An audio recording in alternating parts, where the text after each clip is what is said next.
Everything we've been taught is a lie, all right? And we're conscious creators. So we created from a belief system that greedy leaders of this world created, all right? You have to start asking yourself why the Christian wars had to happen. It was not for the salvation of your soul. What it was to do was to get a universal belief in religion, in our, for the salvation of our soul. Now we all believe this bullshit that we don't have to go within and work on ourselves. We just have to believe in a savior outside of us, all right? That's the illusion, one of the biggest illusions. And then they said women are below man. Yeah, that's another illusion. That had to happen in order to create the illusion that women are disempowered, that women need to objectify their bodies in order to attain an opportunity for abundance in a world run by men. Okay, that is what the objective was, and to create undivine men who are going to contribute to their money, sex, power world. Undivine women who's going to contribute to their money, sex, power world. All right, masculine, by mucking up the energies of the world. All right, they created a masculinated world. They created an illusion that the world is run by men. Hell, God is all masculine. All right, according to that biblical nonsense, is bullshit. By suggesting that everything is all masculine, they mucked up the energies of the world. Okay, by suppressing the feminine energies of the world. Okay, they suppress the divine feminine energy of the world. Okay, what is the divine feminine energy? That is the energy of love and nurturance for complete strangers. All right, that connection between the willingness to want to help the suffering or concern about the suffering. All right, that's why we have a world where, is there love and nurturance in the world? Yes, we're loving and nurturing to our children, but when it comes to the world's bad. We don't see that connection between ourselves and the world. It has been disconnected. We see each other as competition, as someone we need to keep our guards up against. That is the world that they created with their masculinated bullshit. If you read the first part, and I never understood that. Like, if Jesus came down to take away the sins, and basically the first part is fucking void because of Jesus, why do we keep it? Why? Because to continue that illusions. The Bible was created in ways to completely divide us, all right? So half the fucking population, whoosh, inequality, all right? What is up with inequality? Well, with inequality, if you're looking at people in a way that you're not seeing them as your equal, you're not divine, nor are you seeing the oneness, all right?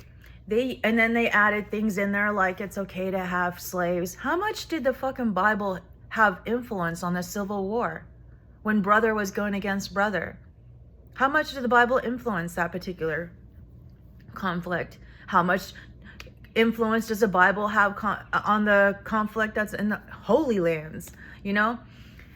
If you look up Rothschild and Company, all right, this is just out there, all right? This is not offensive to anything.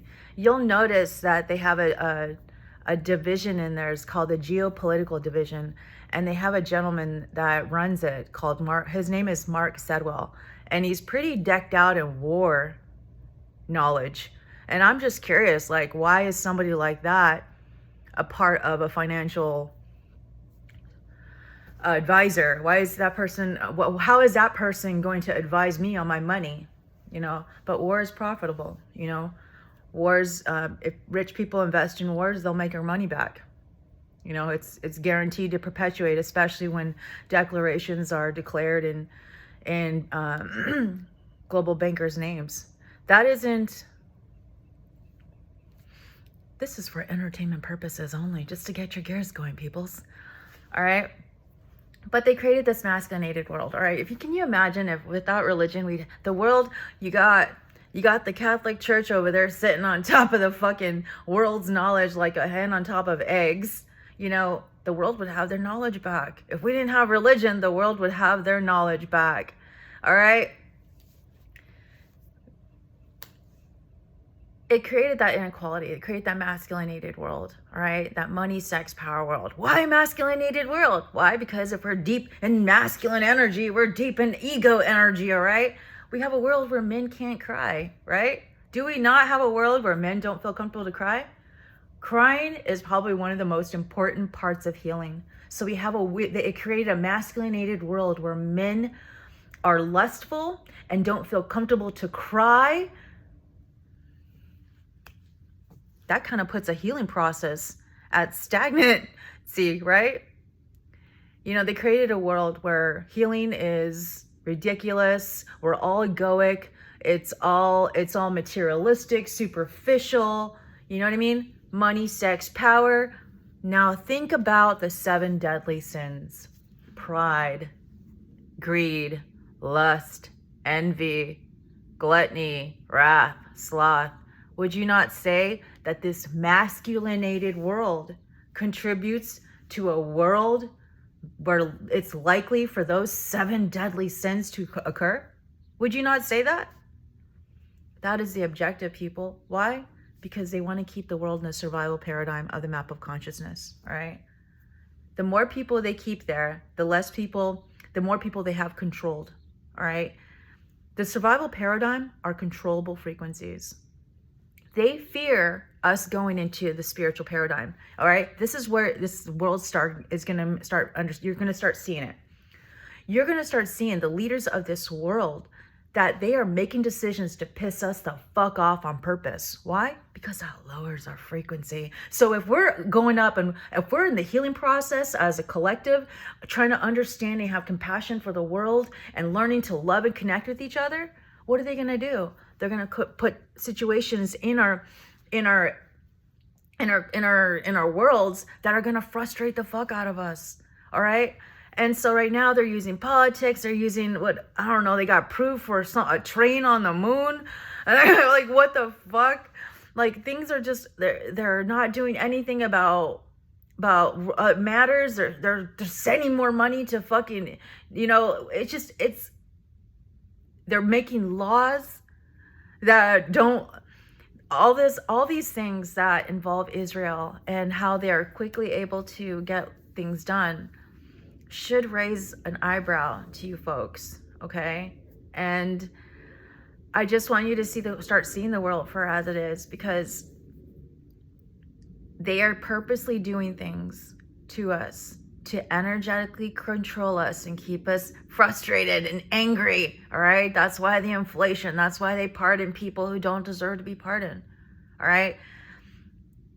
It's all being done to control us mentally. They make moves to control us mentally, to get us, it's spiritual warfare that the government is doing against us to prevent us from ascending up the map of consciousness and reaching spiritual paradigm. Because they can't control us at those frequencies. They can control us when we're ice, but they can't control us when we're steam, all right? When you compare levels of consciousness to water, ice being survival paradigm, meaning it's not moving, it's in one place. It's freaking cold, all right? As opposed to someone who's vibrating the spiritual paradigm and at enlightenment, at steam, at divine love, at oneness, that person is at steam. Steam moves. You can't even grab steam, And steam is so powerful, it powers houses. Okay, so that's how much power steam has, and that's how much. So if you compare us energetically, consciously, we are that much more powerful energetically when we calibrate at the frequency of oneness, divine love. And that is what they try to prevent. That's why they went and created a Bible, to completely divide us, right? Their objective is to divide and conquer, divide and conquer, divide and conquer, all right? What is that book? That is a book of fucking division, man. Divide this, divide that, throw your stones here, no, whatever. Like, it's completely judge other fucking people. And guess what happens when you judge people? You close your own heart to them, right? Because we're all experiencing this shit show, and we've all been affected by it. So we're all victims of it, every single one of us.